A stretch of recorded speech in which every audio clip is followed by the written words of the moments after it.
Welcome back to First Take. We continue our road to the Super Bowl 61 series, and we focus on the AFC South, which had two playoff teams last year, the Jags and the Texans.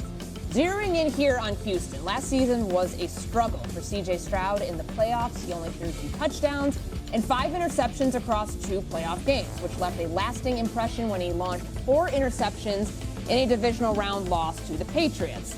Now, the Texans opted not to sign C.J. Stroud to a long-term contract extension this summer. They did pick up his 5th-year option for 2027. So, knowing all of that, Kimberly, would you say that this year is make or break for C.J. Stroud in Houston? Unfortunately, I'm going to say yes, because the NFL does not reward being patient. I think you have the number 2 overall pick in 2023, right? He's gotten you to the playoffs the last 3 years? 2 years. This will be the third, right? And still they can't get out of the divisional round. You have an organization, like you were just saying, that is sort of taking a wait-and-see approach on this contract extension. So whenever your employer says, you know what, we just got to see a little bit more, that means you're on the hot seat. That means it is make or break, because it isn't a clear-cut answer that you deserve to get more money in their eyes. And especially, we know quarterback prices are just going to keep going up and up and up and up. So the fact that they're willing to wait and see what C.J. Stroud is able to bring to the table this season, I think is a bad sign. And unfortunately, listen, he is immensely talented. For him to have the rookie season that he did, the fact that we're even having this conversation, I think is really unfortunate, because we've seen it. We've seen the talent on the field, and we've seen the production. But what stands out to me are those 4 interceptions. What stands out to me is him getting sacked like 5 times by the Steelers in the playoffs as well last year. So last year's playoff performance leaves room for that doubt, and I think this year he has to quiet all the detractors. Yeah, I think what I would do if I'm the Houston Texans is very simple. If I'm Nick Caserio, the general manager, if I am D'Amico Ryans, the head coach, I'm sitting down with C.J. Stroud. And what I'm saying to him is, not prove me wrong, prove yourself right. Very simply, prove yourself right. And what I mean by this is, we're not going to extend you right now. We have the option as an NFL team to pick up your 5th-year option, which we did. In addition, we have the option to use the franchise tag up to 3 times. That's not financially beneficial relative to the salary cap, but they can 1 or 2 times. So prove yourself right. Make us pay you as the highest paid quarterback in the NFL, because we're paying you late. And I'm okay with that, because paying someone that is really good late at that position still can win you a Super Bowl.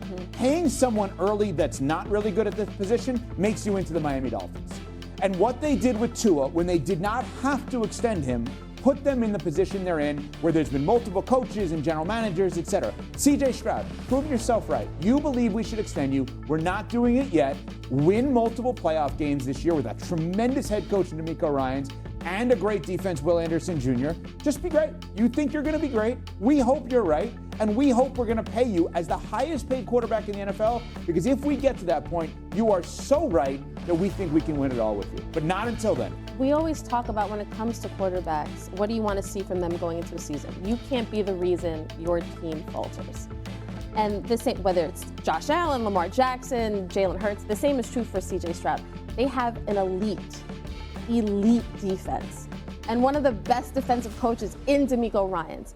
So for C.J. Stroud to literally be the reason, those turnovers, those sacks, to be the reason that team ends up losing in the playoffs and doesn't get to sort of complete what we expected to be a longer playoff journey, that's a big problem. I think this is a year for C.J. He understands he has to play better. But also in that division, you've got the Jags, you've got Indy, you've got the Titans are improved. They've completely reloaded from the roster to the head coach to the coordinators and all that. I think that window, as far as in that division, everybody else is trying to get better.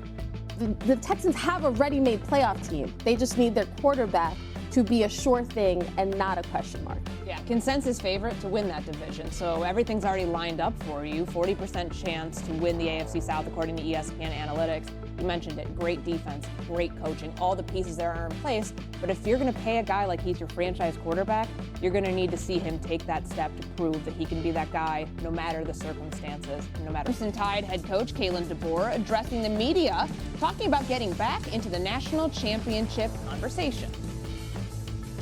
Kalen, do you think your time at Alabama will be defined by whether you win a national championship? I certainly know that that's an important part of what's happened in the program, so I wouldn't doubt that if that's the case. I'm not focused on that. I'm focused on just helping our program be the best and trying to bring out the best and raise the level of everyone around me, from coaching staff to our players, trying to maximize what we're capable of every single day. Paul Feinbaum and Jordan Rogers live at SEC Media Days, back with us here on First Take. So we're going to have Evan, building off that sound from Kalen DeBoer, break down Alabama's schedule for us and identify where you see the wins and the losses. Paul and Jordan, you're going to react to this in just a minute. So let's throw up the schedule here for the 2026 season for the Alabama Crimson Tide, and you're going to kind of go through all of the teams that you think that they can beat, some that you think they'll lose to, starting with East Carolina. Well, first of all, I'm glad Kalen DeBoer is talking about championship and getting to the championship game. I don't know how we've lost sight of how great of a coach this man has been. Guess what? You know the most recent coach, a head coach in the SEC to coach in a national championship game? Kalen DeBoer, Washington, 3 years ago. SEC hasn't been there forever. He has. Sure. 20 wins in 2 years is not enough for Alabama, but when did Kalen DeBoer become some awful coach? They struck the right chord with him. They got him off of a championship, now lost, to Michigan, but we've somehow made this guy who's been awesome. He's like 100 games over 500 in his entire career, and somehow he's terrible now. Yeah, I feel like you're filibustering from the assignment. No, we're sorry. Get into it. East Carolina's a win. I'm not going to even do that. Will Stein, I understand you're going to have what to say about this with Kentucky. Yeah, with Alabama winning that one. Now, this one they better win. Florida State, Paul on the show today said they're a joke of a program. They beat, obviously, Alabama last year. Cannot win that. They're starting 3-0. South Carolina, Lenora Sellers. Jordan, I know you're coming for me. I'm ready for it. Lenora Sellers last year was not exactly what we expected. Very smart move going back to school. Doesn't matter. Alabama's going to win that one. At Mississippi State, okay? Another one. Yeah, that's not Ole Miss. That's a win for Alabama. Now, here's where I will obviously pay the respect to Georgia Gunnar Stockton and obviously Kirby Smart, that program. I will give them a loss right here. So we have win, win, win, win, loss at the end there. Then at Tennessee. So they're going to start 5-1. 5-1. So now all of a sudden, Kalen DeBoer may get 2 more years. At Tennessee, win.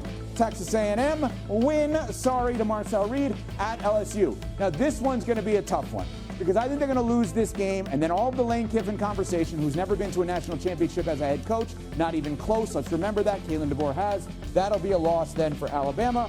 Vandy, I don't think Diego Pavia is playing in this game. That's a win. Chattanooga, obviously, and then Auburn, last game of the season, Iron Bowl. That is a win. Yeah, 10-2 regular season for Alabama. Kalen DeBoer, that's what I have. Okay, Paul, start with you first here. Your reaction to Evan's list. Evan had too much coffee this morning, in my opinion. Evan, let me tell you a couple of things. Nobody at Alabama gives 2 rips that Kalen DeBoer played and lost for a national championship while at Washington. That's how he got the job. Doesn't matter anymore what he did there. What also matters is who he is and how he fits that culture. And you may have heard some good things when he talked about the championships. I heard terrible things. I want a coach to slam his hand down and say, you better believe we're going to win a national championship. And you know why? Because Paul Bryant won 6 national championships at Alabama. Nick Saban won 6 national championships. But Kalen DeBoer doesn't think about it. Well, you better start thinking about it if you want to succeed. Jordan, what do you think? Paul, it absolutely matters that he took a Washington team to a national championship, because in times of adversity, you can go, this guy has done it with less talent. He's been there. He's going to get back there.